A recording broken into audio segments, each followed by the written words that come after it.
Greetings. I hope everybody is doing okay. Now this is a good one to get a for starters. Abasinga kumwe mwala byo Bumafuta bwa NRA. Ngamba buno Bulumonde. Mu Northern Uganda mbu. Ngera buzeyo mbu Salim Saleh yabuyise bulage nkulakulana ya Uganda. Ekyasinzize n'okunewunyisa. Enkulakulana ya Uganda bugibalira ku nguudo ezitayina traffic. Bugibalira ku nguudo nga emessage ziyitako nga zisala ebiseera ebisinga. Nga traffic mutono bagambe bagende ku Rejinja nanti bo bagamba mu Northern Uganda ine ngudo abasajja bakoze ngudo bagambe bagende ku Rejinja oba bajjeko mu kibuga Kampala awali engudo eziyita mu traffic eziyita mu motoka bajja tubulira siche kikulira sigwe omunamo gwa video guli wano omuntu eyabayise mbubalage nkulakulana ya Uganda ye Salim Saleh akandwa naho wabula abasinga kumwe n'obwana buno bwagenzeyo Bulumonde bambi bino bibatamanyi Salim Saleh afaanira ddala omubbi w'ente ku kyalo ng'ayina butcha nga bw'amala okubba ente simply because si yazirunda azitema ku butcha ye n'azitunda ku bbeeyi rayisi abantu b'oku kyalo bambi basobola okusanyuka mbu omusajja atunda ente bbeeyi rayisi ekimutunza ente bbeeyi rayisi kiri kimu nkyabbanzibe tazitobera tazirunda nkudiremu Salim Saleh afaanana n'omubbi w'ente ku kyalo ng'ayina butcha nga ye bw'amala okubba ente azitema n'azitunda bbeeyi rayisi kankutwaleko mu ggwanga erya DRC abasinga kumwe mwali muwedde ku Operation Lightning Thunder 28 UPDF yali emaze okwesogga DRC wabula si gwe gwali gusoose 1996 eggye lya UPDF lyegatta ku Regional Coalition ogenda okulwanyisa gavumenti ya Mobutu. Government ya Mobutu Museveni yali alowooza mbu yali saposalinga akabinja ka LRA mu bitundu bya Northern Uganda era ekibayingizayo mu Operation Lightning Thunder mu 28 kwali genda mbu kunoonya abayeekera kika kino era n'okwegattwa mu kunoonya abayeekera ba Rwanda abahutu aba M23 kankudduse emisinde awo nga nkugyeyo nga gavumenti ya Mobutu bamaze okugisuula bano wa Museveni ne Kagame 1998 mpaka 2003 already nga bamala dde okuyingira eggwanga erya DRC UN panel of experts eyisa reporting eraga nti abayingira okunoonya abayeekera ate batandika kubba UN panel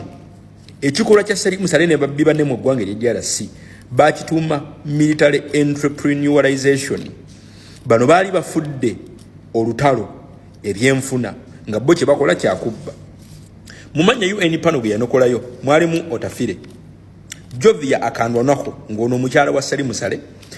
yennyini Peter Kalim n'omugenzi bambi James Kazini sijja na kumusaasira Minister of Economy and Oil mu ggwanga erya DRC by then 1998 Pierre Victor Mpoyo yalumiriza muganda wa Museveni Salim Saleh okubanga yali akulembeddemu abali mu kubba eggwanga erya DRC n'okuleeta akatabanko mu kitundu ekya Northern Kivu bw'amala okukizuula n'okubalumika mu July wa 1998 ng'ennaku z'omwezi 27 gavumenti ya Kabila yagoba buli foreign force eyali mu ggwanga erya DRC nga ne Uganda teyasigala ekyennyamiza okimanyi Uganda bagigoba ennaku mukaga yali emaze okuddayo by force lwansonga bano Salim Saleh bali bamaze okukola network yaabwe y'obubbi bwa Diamond Gold n'embaawo ne babbi banne Museveni bye yali abimanyiiko bwe bamala okubagoba mu mwezi ogw'omwenda 98 eyali addukanya entambula ya zaabu wa Salim Saleh mu nnyonyi emu Salim Saleh ze yali yawamba omwami yali amanyiddwa nga Lieutenant Kano Jet mwebaze yafiira mu kabenje k'ennyonyi mu bitundu ebya Mountain Rwenzori wuliriza bulungi ennyonyi eno yali mu $1 million nga yali agenze okusimisa n'okugjayo n'okugula ku bayeekera banne abali mu nsiko by then mu district eya Ituri nkudiscussingira Salim Saleh nkugambye afaananira ddala omubbi w'ente ku kyalo ng'ayina butcha nga bamala okubba ente agisala n'atandika okuguza bannansi ku bbeeyi rayisi bannansi nga tebakimanyi oba bannakyalo nti ennyama gy'abaguza agibba mu bbo bennyini mwebaze nga amaze okuttibwa kyazuuka nti ono yali akolera kampuni eri emanyiddwa nga E40 Corporations nga nnyiniyo yali Salim Saleh. Salim Saleh kino tekyamumalira nga bamutidde omuntu eri atambuza zaabu we 9 mpaka 2022 Salim Saleh yagulawo ettundiro lya zaabu Trading Post yeki yayita commercialization of gold and diamond mu Kisangani era nga wano yali controlling entambula z'ennyonyi nga yayina n'ennyonyi ezize ku bubwe ebitundu mu DRC Salim Saleh yali asinga okujja mu gold era ennyonyi ze mwezali zisinga okutambulira mwalimu ekitundu kya Equator n'ekitundu kya Oriental Province muzimu ku nnyonyi Salim Saleh yali akozesa mwalimu ennyonyi ya mukyala we airline ya mukyala we eri emanyiddwa nga Air Alexander eno yali ya Jovia akandonaho era ngeno yali emu ku nnyonyi zaali zitambuza gold wa Salim Saleh okuva mu DRC okumuyingiza Uganda. Ennyonyi endala yali Air Natel eno Salim Saleh yali agikozesa ye n'omuyekera omu yali akulembera akabinja ka MLC Jean Pierre Bomba oba Bemba. Wuliriza bulungi bwe nkusaako Uganda mu 2003 Salim Saleh agobwa olw'okubba mu ggwanga erya DRC wabula kankutwaleko mu 9 Salim Saleh yabba emitwalo gya $8 $800,000 US dollars junk helicopter scandal bamutumugulira Uganda ennyonyi yagula ennyonyi 2 bwe yazituusa ku kisaawe Entebbe nga ku zombi tewali esobola okubuuka teweerabira mu mwaka gwa 2011 mwezi ogwokubiri nga 3 Salim Saleh nga aline Abbe Kandiho balina Abamerika babbako $19 ezaddo nga basubiza baguza zaabu aweza kilogulamu 475 mu Salim Saleh yali yamutereke Kongo mu Goma basajja bano bamala okubajjako sente mbunga ne zaabu atuuse Salim Saleh yabasindikira abakwata ku kisaawe Entebbe ne babatika mpaka Kongo ebyaddiriya tetwamanya. Salim Saleh y'omu tuli mu kwogerako yali censored ne parliament ya Uganda mu mivuyo gy'okubba Uganda Commercial Bank era muganda we n'amugoba. Kati gwe abadde alowooza nti presence ya Salim Saleh mu Northern Uganda eri mu kulaakulanya Northern Uganda yegwe atalaba ggulire lino ate yegwe atateeka maaso ku ggulire lino. Bano abasajja balina ekintu ekya mwe kye mutannagoberera gwe woobalabanga bangi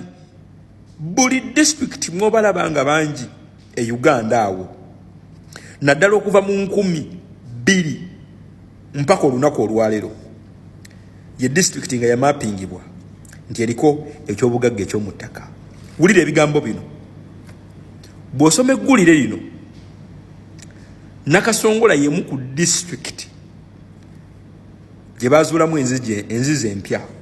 ez'amafuta. Wano twogera ku 26 Nyoya district. Nyoya district ng'erimu 6.5